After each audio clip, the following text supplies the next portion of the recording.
புதிய தலைமுறை நேயர்களுக்கு வணக்கம். அட்டகாசமான மேட்ச் சிஎஸ்கே விசஸ் எம்ஐ, அதை பத்தி தான் இன்னைக்கு பேச போறோம். நம்ம கூட former state cricketer doctor V Giri sir இருக்காரு. சார் வணக்கம். மேட்ச் பாத்தீங்களா சார்? நல்ல பிரமாதமா இருந்தது. நான் ஆக்சுவலா நேர போய் பார்க்க வேண்டியது, நம்ம ஷூட்டிங்காக நான் வந்து இதை கேன்சல் பண்ணிட்டு இங்க வீட்லயே பார்த்தேன். ஆக்சுவலா மும்பை இந்தியன்ஸ் வந்து அவ்வளவு பெரிய டீம், ஒண்ணும் இல்ல, நீங்க எல்லாம் கம்பேர் பண்ணும்போது ஒண்ணுமே இல்ல, அது இல்ல இது இல்லன்னாங்க. வந்து அப்படியே பொட்டலம் கட்டி எங்க ஊர்ல நாங்க தான் அப்படின்ற மாதிரி. இன்னைக்கு சிச்சுவேஷன்ல மும்பை வீக் சைட். ஓ, ஏன்னா இதே பும்ரா இருந்தாக்க பேச்சே கிடையாது, அவங்கதான் சுப்பீரியர் சைட். ஆட்டமே வேற. ஆமா, ஆட்டமே வேற, சிஎஸ்கே கதையே வேற மாதிரி இருக்கும். அதனால வந்து டெஃபினட்டா வந்து எனி சைட் மைனஸ் பும்ரா 0 அந்த மாதிரி ஆயிடுது. ஸோ அது இல்லாமல் ஹர்திக் பாண்டியா வேற இல்லை. இதுல வந்து மெயின் திங் என்னன்னாக்க, இதை பிளான் பண்ணி சிஎஸ்கே என்ன பண்ணிட்டாங்க, ஸ்பின்னர்ஸ் விக்கெட் போட்டாங்க. போட்டுட்டு தே ஹவ் டேக்கன் 4 ஸ்பின்னர்ஸ் இந்த டீம், இந்த 11. அதுதான் நான் எதிர்பார்த்தா. இது நான் இதை எல்லாத்தையும் சொல்லியிருந்தேன் என் ஃப்ரெண்ட்ஸு கிட்ட. நீங்கள் வேணா பாரு, ஸ்பின்னர் ஸ்லோ விக்கெட்டை போட்டு ஈஸியாக இது பண்ண அழ விடுவாங்க. அதுக்கேற்ற மாதிரி போல்ட்டுக்கு போலிங்கே வராத போயிடுச்சு. அந்த மாதிரி விக்கெட்டை பண்ணிட்டாங்க. ஸ்பின்னர்ஸ் பொறுத்த வரைக்கும் மும்பையில் அவ்வளோ ஸ்பின்னர்ஸ் இல்லை. சாண்ட்னர் ஒருத்தர் தான் குட் ஸ்பின்னர். அவனையும் வந்து டார்கெட் பண்ணிட்டாங்க, அவனை எப்படி அடிக்குதுன்னு சொல்லி. ஒருத்தரை விட்டு வைக்கல. ஆமா, இது என்னன்னா மற்ற 11 இல்லை அவங்க மும்பைக்கு. வித்தவுட் பும்ரா அண்ட் ஹர்திக் பாண்டியா 11 சத்யநாராயணன் ஒரு பிளேயர் வந்து போலிங் போட்டார். ரொம்ப ஆர்டினரியா போட்டார். ஆக்சுவலா சொல்லணும்னு நினைச்சேன், சத்யநாராயணா பவுலிங் எல்லாம் வந்து செவுல நடந்தெல்லாம் அடிச்சேன், கண்ண முடிஞ்சு அடிச்சாரு, கண்ண முடியே அடிச்சாரு. அது மாதிரி ரொம்ப கேவலமான போலிங் இருந்தது. மொத்தத்துல வந்து போலிங்கே இல்ல. வில் ஜாக்சன் ஒருத்தர் போடுறாரு, வெரி ஆர்டினரி போலர். அந்த மாதிரி இந்தியாவில 100 போலர் இருப்பாங்க. விக்கெட் விழுந்துச்சு அவருக்கு வந்து விக்கெட் கொடுக்குறாங்க. யாரு? சாம் கரன் சுத்திட்டு போறாரு. அப்புறம் சோ அந்த புது பையன் ஒருத்தவங்க வந்து விக்னேஷ் ஒருத்தவங்க நல்லா போட்டான், விக்னேஷ் புத்தா. பட் கடைசி ஓவர் சரியா போடல அவன். ஐ திங்க் அவன் விக்கெட்டுக்கு போனான்னு நினைக்கிறேன். அந்த கடைசி ஓவர் அப்கோர்ஸ் விக்கெட் போக வேண்டியதான், ஏன்னா ரன்னு கண்டெயின் பண்ண முடியாது. அது நிறைய பேட் பால் நிறைய போட்டான். மற்றபடி வந்து ஒண்ணுமே இல்லை. முக்கியமா மும்பை பேட்டிங்கை பத்தி சொல்லணும். நான் பேசியே ஆகணும் சார். ஆமா, ஒரு கேள்வியில இருந்து ஆரம்பிச்சிடுறேன். எனக்கு மேட்ச் பார்க்கும்போது என்ன தோணுச்சு அப்படின்னா, ஒவ்வொருத்தங்களுக்கும் ஒரு மைண்ட் செட்டப் இருக்கும். இப்போ வந்து ரோஹித் வந்து லெஃப்ட் ஆர்ம் பேசர்ல வந்து கொஞ்சம் ஸ்ட்ரகிள் ஆவாரு அப்படின்னு ஒண்ணு இருக்கும். வில் ஜாக்ஸ் வந்து ஸ்பின்ல கொஞ்சம் ஸ்ட்ரகிள் ஆவாரு அப்படின்னு ஒண்ணு இருக்கும். ஆனா கரெக்டா அந்தந்த ஓவர்ல வந்து விக்கெட் விழுந்துட்டே இருந்தது. ரோஹித் சர்மாக்கு வந்து கலீல் அகமது கொண்டு வந்தாங்க, விக்கெட் விழுந்துச்சு. வில் ஜாக்ஸ்க்கு அஸ்வின் கொண்டு வந்தாங்க, விக்கெட் விழுந்துச்சு. கரெக்ட். அதெல்லாம் அது அவ்வளவு தூரம் நீங்க யோசிக்க வேண்டிய அவசியமே இல்லை. ஏன்னா அந்த அளவுக்கு இவங்க குட் பேட்ஸ்மேன் கிடையாது. நான் ஏன் சொல்றேன்னா, ரோஹித் சர்மா இன்னைக்கு இருக்கிற ஸ்டேஜை யார் போட்டாலும் அவுட் ஆயிடுவார். ஓகே, அவர் வந்து கொஞ்சம் கூட டிஃபென்ஸ் கிடையாது. ஒரு பாலோட டிஃபென்ஸ் விளையாட தெரியல அவருக்கு. அதாவது என்னன்னாக்க அந்த மாதிரி ஒரு டெவலப் பண்ணிட்டாரு. எந்த பால் எடுத்தாலும் நின்ன இடத்துல இருந்தே அடிக்குது. அந்த மாதிரி வச்சிருக்காரு. ஒரு இந்தியன் டீம்ல இருந்து அப்படியே கொண்டு வந்துட்டாரு. ஆமா, இந்தியன் டீம்ல இதே தான் விளையாண்டாரு. அப்படியே இது வந்துருச்சு. இந்தியன் டீமா கொஞ்சம் சீரியஸா விளையாடுவாரு, ஏன்னா அவர் கேப்டன். இப்ப அதுவும் கிடையாது. ஸோ அதனால வந்து இஷ்டத்துக்கும் வந்து அவரு ஒரு மாதிரி வந்து கரகாட்டக்காரன்னு பேர் வச்சுக்கலாம். அந்த மாதிரி ஒரு சுத்திட்டு போயிட்டு. ஆமா, ரொம்ப ரொம்ப வெரி பேட். இந்த மாதிரி டிஃபென்ஸ் இல்லாமன்னா லெட்டிங் த சைட் டவுன். அவர் அந்த மாதிரி ஆக்கி விட்டாங்க. ஏன்னா ஒரு சாம்பியன் கேப்டனை டிராப் பண்ணிட்டு ஹர்திக் பாண்டியான ஒரு அதை கொண்டு வந்து அந்த மாதிரி பண்ணி மும்பை டீம் வந்து கொலாப்ஸ் பண்ணிட்டாங்க. மேனேஜ்மெண்ட்டை தான் திட்டணும். ஸோ அது ஒன்று. அப்புறம் Will Jacks very very ordinary player. அவர் போய் இவ்வளோ காசு கொடுத்து வாங்க வேண்டிய அவசியமே இல்லை. அதே மாதிரி Rickelton not such a great player. ஏன்னா அவர் வந்து ரொம்ப கேர்லெஸ்ஸாக விளையாண்டார் இந்த ஷாட், எங்கோ போகிற பால. கலீலுக்கு அந்த 2 விக்கெட்டும் இவங்க ரோஹித் சர்மா வந்து ஃபர்ஸ்ட் வேர்ல அடிக்கிறார். ஆமா, ரொம்ப ஸ்டைலிஷா. ஆமா, தேவையே இல்லை, கொஞ்சம் கூட ரெஸ்பான்சிபிலிட்டி இல்லை, ரொம்ப கேர்லெஸ்ஸாக விளையாடினாரு. அது that is not good for Rohit Sharma. அவரோட ரெப்புடேஷனுக்கு ரொம்ப கெடுதல் அது. ஸோ மொத்தத்தில் வந்து சூரியகுமாரும் இப்பெல்லாம் வந்து எந்த பால் அவுட் ஆகணும்னு சொல்ல முடியாது. அந்த மாதிரி ஆடிட்டு அங்கே டிபெண்டபிள் பேட் வந்து திலக் வர்மா தான். ஆமா, மற்றது வந்து ஒண்ணுமே இல்லை சைடு. அந்த மாதிரி ஆயிடுச்சு இப்போ. ஓகே, ஆக்சுவலா 3 விக்கெட் போயிடுச்சு. ரோஹித் அவுட்டு, ரிக்கல்டன் அவுட்டு, அப்புறம் வந்து வில் ஜாக்ஸ் அவுட்டு. ஆனா திலக் வர்மா வந்து அசரவே இல்லை. நீ பந்து போடு, நான் பாத்துக்கிறேன் அப்படின்னு. அவரு ஒரு இது எந்த ஒரு இனிஷியலா வந்த உடனே ரிஸ்க் எடுக்கிறாரு நிறைய. ஆமா, வந்து அது வந்து இது வந்து ரிப்பீட்டடா நான் பார்த்தேன். நிறைய மேட்சஸ் பார்த்துட்டேன். அவரு அது வந்து நாட் கரெக்ட். வந்த உடனே ஃபியூ பால்ஸ், நீங்க பெரிய பெரிய players like Chris Gayle, Dhoni, அவங்கெல்லாம் பார்த்தீங்கன்னா வந்தோடனே ஃபியூ பால்ஸ் விட்டு விளையாடுவாங்க. அதுதான் முறை. இவர் வந்து வந்தவுடனே ரிவர்ஸ் ஸ்வீப் அடிக்கிறார். ஆக்சுவலா பால் ரீட் பண்றது வந்து ரொம்ப important. First read the pace and bounce of the wicket.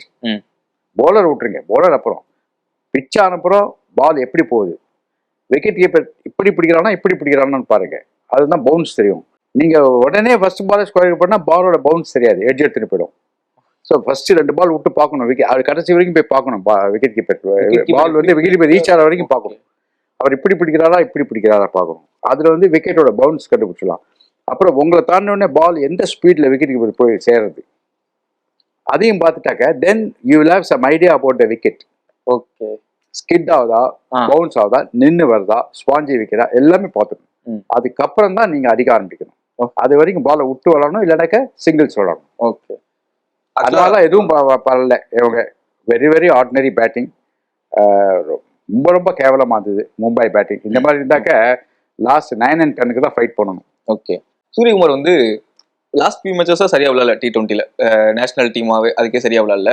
ஆனா கொஞ்சம் ஸ்ட்ரகிள் பண்ணி டீமை வந்து கொண்டு போகணும் அப்படின்ற மாதிரி ஆடிட்டே இருந்தாரு.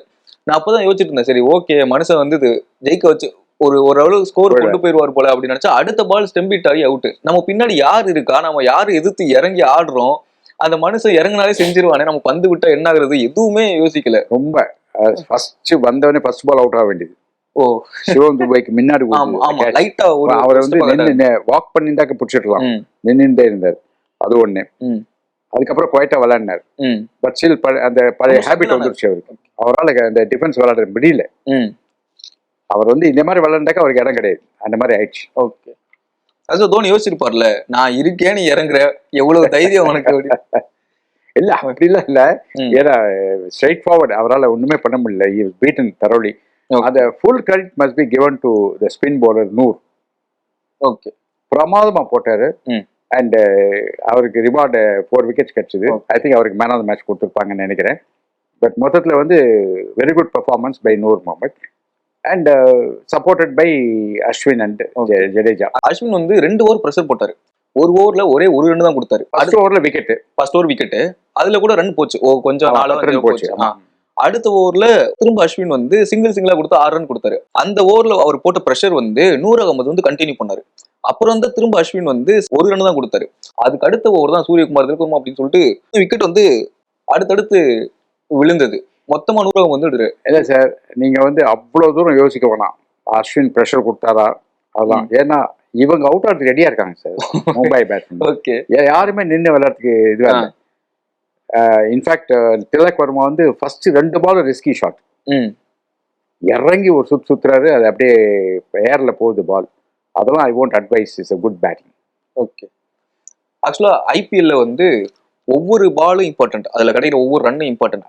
இன்னைக்கு நடந்த மேட்ச்ல சிஎஸ்கே வந்து கிட்டத்தட்ட 41 பால் வந்து பவுண்டரியே கொடுக்கல சார். ஆமா, ஒரே ஒரு லெக் பைஸ்ல 4 போச்சு, அவ்வளவுதான். கிட்டத்தட்ட 8.1ல இருந்து நினைக்கிறேன், அதுல இருந்து கிட்டத்தட்ட 15.6ஓ 4ஓ அது வர பவுண்டரி கொடுக்கவே இல்லை. அவ்வளவு இதா போட்டாங்க. ஸோ அந்த அதுல கிரியேட் ஆன ப்ரெஷர்ல நம்ம சுத்தி ஆடலாம், கிடைக்கிறது படட்டும் அப்படின்ற மாதிரி அவுட் ஆயிருப்பாங்க. நீங்க சொல்றீங்க, நீங்க நல்லா வாட்ச் பண்ணிருக்கீங்க அந்த ப்ரெஷரை.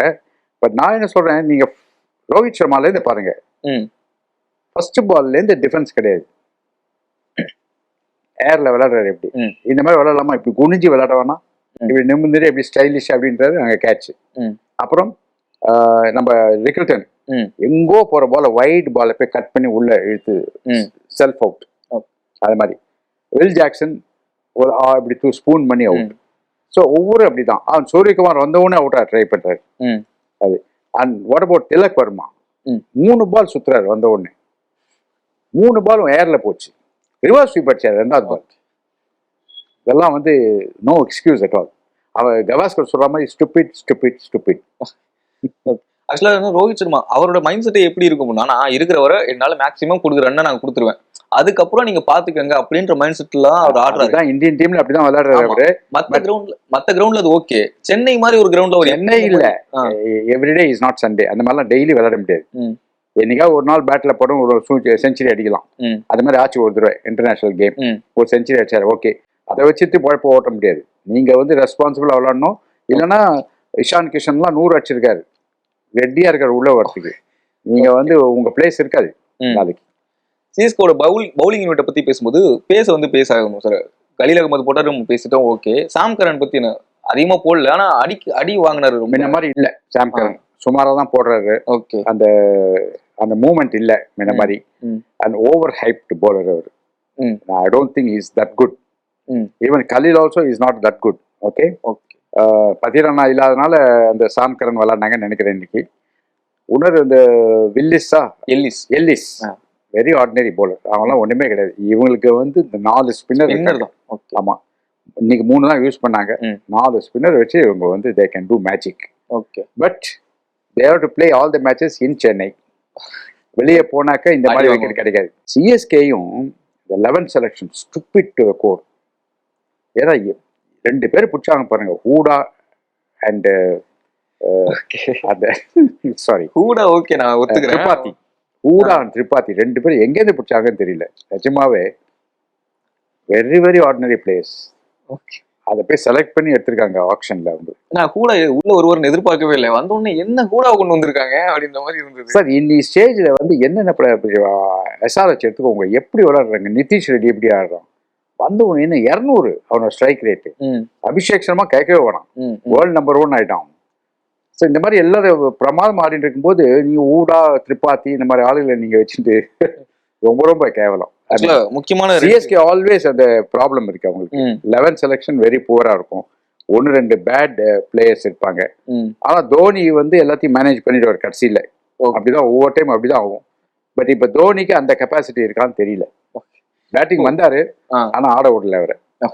சச்சின் முடிச்சிட்டு அப்படி. ஆக்சுவலா 2 பிளேயரை பத்தி பேசணும். கெய்க்வாடோட பேட்டு, சச்சின் ரவீந்திராவோட பேட்டிங், 2 பேரும். ஆக்சுவலா எல்லாரும் நம்ம என்ன நினைப்போம், சச்சின் எடுத்த உடனே அக்ரெசிவா இருப்பாரு, ருத்துராஜ் கொஞ்சம் பொறுமையா ஆடுவாரு அப்படின்னு. ஆனா இன்னைக்கு தலைகீழ நடந்தது. Ruturaj depends on the bowling. அப்படி விளையாடணும்னு ஒன்றும் கம்பல்ஷன் கிடையாது. நான் என்ன சொல்றேன்னா, அல்வா மாதிரி சத்யநாராயணா போட்டு கொடுக்குறாரு, அதை அடிக்காம இருப்பாரா? போல்ட்டுன்னு சொன்னாங்க சார், போட்டு பொழந்தாரு. சாகர்னாங்க, உங்க டீம்ல இருந்து உங்களையும் செய்ய போறாருங்க, நீ வா நான் பாத்துக்கிறேன் அப்படின்ற மாதிரி அடிச்சாரு. அதுக்கப்புறம் சத்யநாராயணா செவுள்ள விட்ட மாதிரி இருந்தது, 2 4. சாட்னரு கேட்கவே இல்லை, அடிச்சு 6, 2 பவுண்டரி. வில் ஜாக்ஸும் அடி வாங்கினாரு. அவர் விக்னேஷ் புத்தூர் இந்த wicket is only for spin bowlers. இதுல போல்ட்டா இருந்தாலும் நட்டா இருந்தாலும் யாரா இருந்தாலும் சரி, ஒண்ணு கிடையாது. அதனால எனக்கு தெரியாது, இந்த விக்கெட் பார்த்த உடனே எனக்கு தெரியும் போல்ட்டால ஒன்றும் பண்ண முடியாதுன்னு தெரியும். ஏன்னா கொஞ்சம் கூட ஸ்விங் ஆகல. Okay. Even Khaleel Ahmed wicket எடுத்துலாம எல்லாம் பேட்ஸ்மேன் மிஸ்டேக். ஒரு விக்கெட் கூட அவரது இது கிடையாது. அந்த ஸ்விங் ஆகி போல்ட் ஆகுது அதெல்லாம் ஒன்றும் கிடையாது. 100 அகமது தான் நல்லா போட்டாரு. ரியலாவே அந்த பேட்ஸ்மேனை பீட் பண்ணிட்டு ஸ்டம்பிங் எல்லாம் பண்ணி நல்லா போட்டாரு அவர். அவ்வளவுதான். மற்ற எல்லாருமே பேட்ஸ்மேன் மிஸ்டேக் தான். ஓவரால் மேட்ச் எப்படி பாக்குறீங்க சார்? ஓவரால் செகண்ட் மேட்சும் ஒன் சைடாக தான் இருந்தது. ஏன்னா பிகாஸ் ஃபர்ஸ்ட் நான் நேத்தியே சொன்னேன், மும்பை சைடு தாங்காது அப்படின்னு சொன்னேன் நான். பிகாஸ் 2 பேர் மெயினா இல்லை, பும்ரா மட்டும் இருந்தாருன்னா கதையே வேற, அதை பத்தி பேச்சே கிடையாது. 1 man is equal to at least 5 men அது மும்பை. அதனால அவர் இருந்தா கதையே வேற. 4 ஓவர்ல he will do magic. அதுதான். And Hardik Pandya is another person. அவர் பேட்டிங் பிரமாதம் ஆடிடுவார் இந்த மாதிரி விக்கெட்ல. அது ஸ்பின்னர்ஸ் இருக்கும்போது பிரமாதம் ஆடுவார் அவர், பியூட்டிஃபுல் ஆடுவார். ஸோ அது 2 இல்லாதனால இவங்க டெஃபினட்டா பேக் ஃபுட். அண்ட் சிஎஸ்கே இந்த மேட்ச் கம்ஃபர்டபுளா வின் பண்ணிட்டாங்க. நடுவில் 3 பேர் விக்கெட் த்ரோ பண்ணியிருக்காங்க. பட் ரவீந்திரா அவன் நின்று வின் பண்ணி கொடுத்துட்டு போறான். So that way lucky. இல்ல கான்வே இருந்தாக்கா அவனும் நிற்பான். ஸோ 130 156 அடிக்கிறதுக்கு பெரிய ஹிட்டர் அபிஷேக் மாதிரி ஹிட்டர் இருக்கணும் அவசியம் இல்லை. ஆனா சென்னையில அது கஷ்டம் சொல்றாங்க சார். ஆவரேஜே 160 to 70 தான் இருக்கு. அந்த அளவுக்கு ஸ்பின் பவுலர்ஸ் இல்ல மும்பைல. ஓகே. சரி, இவங்களை ட்ரபிள் பண்ற அளவுக்கு ஸ்பின் பவுலர்ஸ் இல்ல. ஒரு சின்ன பையன் விக்னேஷ் ஒருத்த இப்படி ஸ்பின் பண்ணிட்டு 3 விக்கெட் எடுத்துட்டு போயிட்டான். அதனால அவங்களுக்கு சாண்ட்னர் பிளான் பண்ணி அடிச்சிட்டாங்க. சாண்ட்னர் ஃபர்ஸ்ட் ஓவரே சமாடி அடிச்சிட்டாங்க. அப்புறம் கேவலமா யாரோ நமன் தீர்னு ஒருத்தர் போலிங் போட்டாரு, வில் ஜாக்சன் ஒருத்தர் போலிங் போட்டாரு. 1 விக்கெட் எடுத்தான்னு சொல்லுவாங்க ரசிகர்கள். அந்த விக்கெட் எடுக்கிறது இவரோட விக்கெட் கிடையாது, பேட்ஸ்மேனோட மிஸ்டேக். அதை பார்க்கணும். சாம்கரன் அந்த பால் அடிக்க ட்ரை பண்ணி விட்டுட்டாரு. சுத்தினான் கண்ணமூண்டு சுத்தினான். அதே மாதிரி சிவம் துபே தேவையில்லாத அந்த இடத்துல ஆள் இருக்கும்போது, அதுவும் லாங்கஸ்ட் பவுண்டரி, அங்க போய் 6 அடிக்க ட்ரை பண்ணான். ஓகே. ஏன்னா அவருக்கு வந்து எப்பவுமே இந்த ஸ்பின் போலர் போட்டாக்க இந்த அடி Attack அடிப்பார் பண்ணணும். அடிப்பார் 6 கிளியர் ஆயிடும் யூஸ்வலா. அதனால அங்க போட மாட்டாங்க. இவங்க என்ன பண்ணாங்க, மும்பை அவனோட வீக்னஸ் தெரிஞ்சு அங்கேயே போட்டாங்க. அதனால ரொம்ப வெரி ஆர்டினரி பெர்ஃபார்மன்ஸ் இது. இந்த மேட்ச் ஒண்ணுமே இல்லை, இன்ட்ரெஸ்டிங்காகவே இல்லை, போர் அடிச்சுது எனக்கு ஆக்சுவலா. இந்த சிஎஸ்கே வந்து த்ரில்லிங் விக்டரி, அந்த நல்ல பர்ஃபார்மன்ஸ் அந்த மாதிரிலாம் தெரியல. ஏன்னா ஒரு செத்த பாம்பு அடிச்சா மாதிரி இருக்கு. Okay okay. மும்பைல வேற யாராவது உள்ள வந்திருக்கலாமா பிளேயர்ஸ்ல? மும்பைக்கு அவ்வளோ டீம் இல்லை சார். போலர்ஸ் தான் இருக்காங்க. டாப் லைன் ஒரு போலர் இருக்கார், seam bowler. Is a good bowler, foreign bowler. ஆனா அதுக்கப்புறம் வந்து நம்ம ஊர் பசங்க வந்து கரண் சர்மான்னு இருக்காரு. லாஸ்ட் இயர் நல்லா ப்ரூவ் பண்ணியிருக்காரு, லெக் ஸ்பின்னர். ஸோ அவரை யூஸ் பண்ணியிருக்கலாம். அப்புறம் Mujeeb, Afghanistan bowler, is a mystery bowler. So இவங்க 3 போலர்ஸ் தான் இருக்காங்க. மற்றபடி பேட்ஸ்மேன் ஒன்றுமே இல்லை. Getting select good batsman. இப்போ நமந்தீர் அவரும் விளையாட்டான். வேற யாரும் பேட்ஸ்மேன் கிடையாது இப்போ உள்ள. ஓவரால் அந்த மேட்ச் என்ன சொல்லுவீங்க? அதுதான் one sided match. CSK superior side. நேத்தியே சொல்லிட்டேன், ஐத்தி சொல்லிட்டேன் நான். யாரும் கேட்டாங்க இந்த மாதிரி வின் பண்ண சான்ஸ் இருக்கா மும்பைன்னு, சான்ஸே கிடையாதுன்னு சொல்லிட்டு நான். அதனால டெஃபினட்டா வந்து சிஎஸ்கே வின்னு. பட் மும்பை வந்து வில் பவுன்ஸ் பேக். எப்பவுமே 4 மேட்ச் தோப்பாங்க, அதுக்கப்புறம் வருவாங்க, ஃபைட் பண்ணுவாங்க, டீமை செட் பண்ணிப்பாங்க. அந்த சூரியகுமாரும் ரோஹித் சர்மாவும் ஒழுங்கா விளையாடணும், இல்லைன்னா அவங்க பேர் டேமேஜ் ஆயிடும். அதனால டெஃபினட்டா அவங்க ரெஸ்பான்சிபிள் கண்டிப்பா விளையாடுவாங்க. ஏன்னாக்கா மேனேஜ்மெண்ட் கூப்பிட்டு ஃபயர் பண்ணிடுவாங்க. ரிலையன்ஸ் வந்து சாதாரண மேனேஜ்மெண்ட் இல்லை. ஓகே. அதனால தான் ட்ராப் பண்ணாங்க ரோஹித் சர்மாவை. நம்ம ஊர் கம்பெனி இருந்தா பேசி பார்க்கலாம். அதனால கண்டிப்பா வந்து இது பண்ணிடுவாங்க. இது இந்தியன் டீம் மாதிரி வளவளன்னு இருக்க மாட்டாங்க. ரிலையன்ஸ்லாம் வந்து காசு கொடுத்தாக்க அதுக்கு ஏற்ற மாதிரி வேலையை வாங்கிடுவாங்க. அந்த மாதிரி தொடர்ந்து பேசுவோம் சார். நன்றி. ரொம்ப நன்றி.